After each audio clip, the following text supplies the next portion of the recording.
All right. Hey, man, good to see you. Good to see you. Been what? KINK.FM was the last time you were in town. Yeah, that was a good time. You really put on a show, too. Mr. Showmanship, this guy.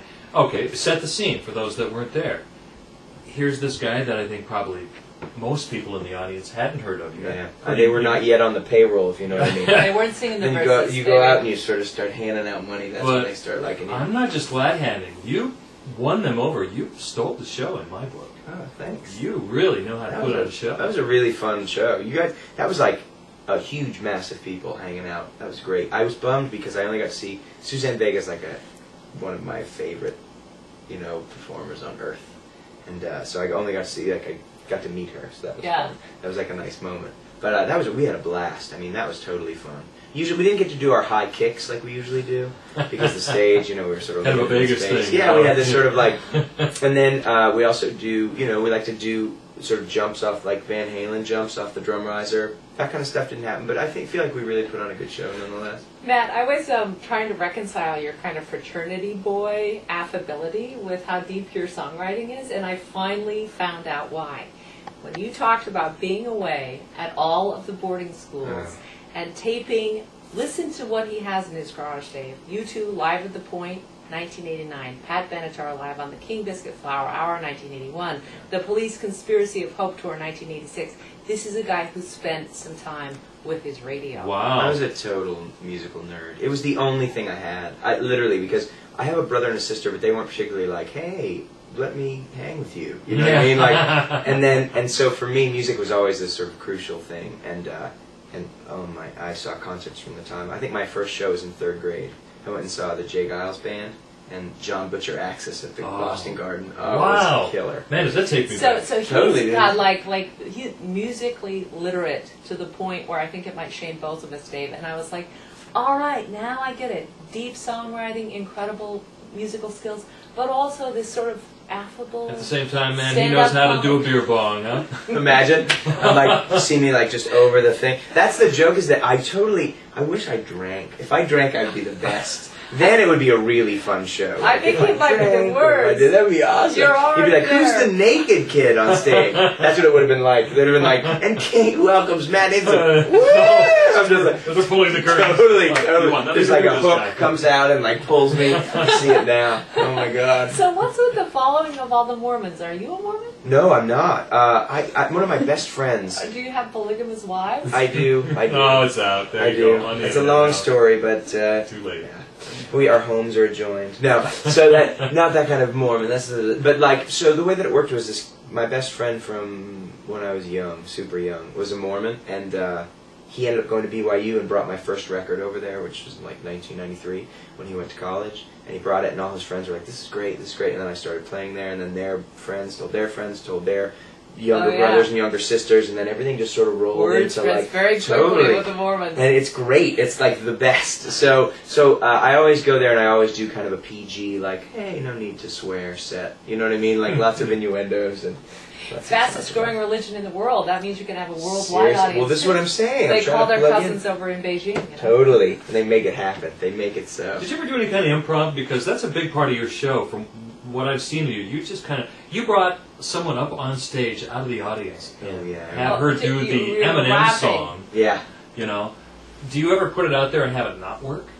No, I mean, that I had never done. I mean, literally, everything just kind of happens on the spur of the moment. You can kind of feel the energy of the crowd. It's like, come on up and do an Eminem song, or hey, let's bust a Journey song, or hey, what do you think about talking about Dog the Bounty Hunter? You know what I mean? It's all just part and parcel of this sort of energy exchange that we have.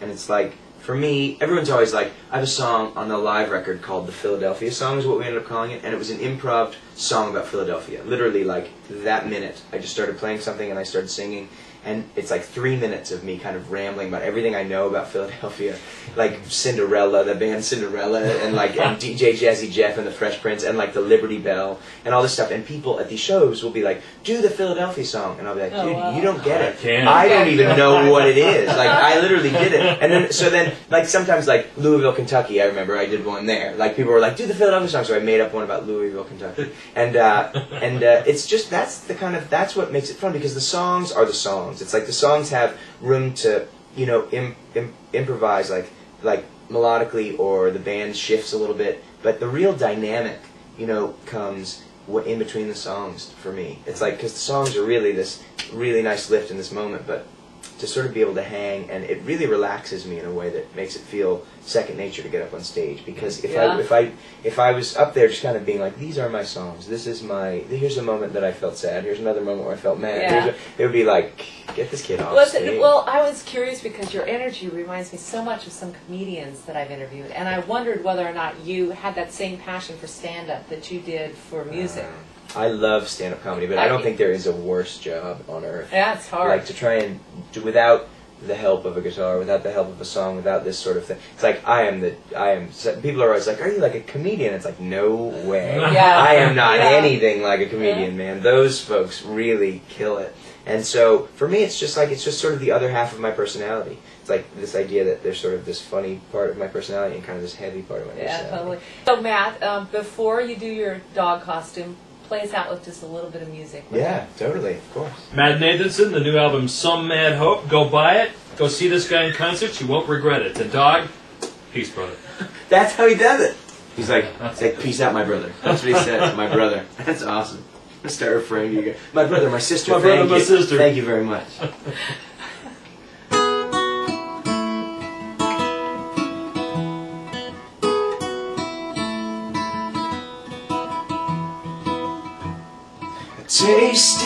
Tasted love so sweet, and all of it was lost on me. Bought and sold like property, sugar on my tongue. I kept falling over, I kept looking backward. I went broke believing that the simple should be hard. 'Cause all we are, 'cause all we are,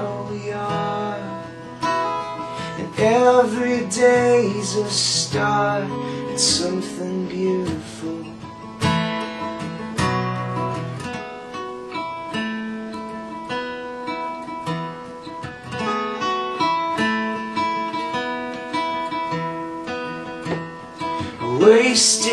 Wasted love for you, trading out for something new.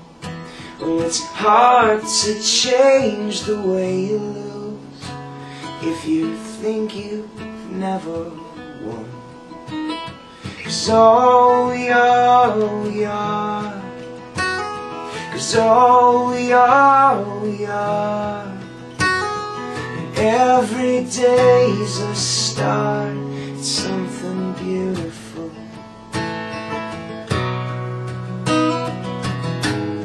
'Cause in the end, the words won't matter, no. 'Cause in the end, nothing stays the same. 'Cause in the end, the dreams just scatter and fall like rain.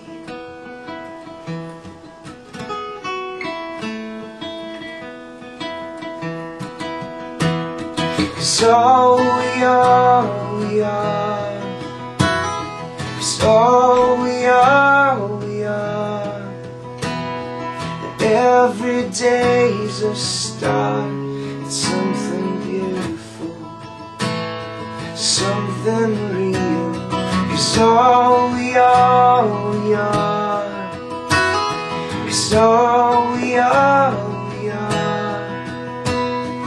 every day's a start, it's something beautiful, beautiful.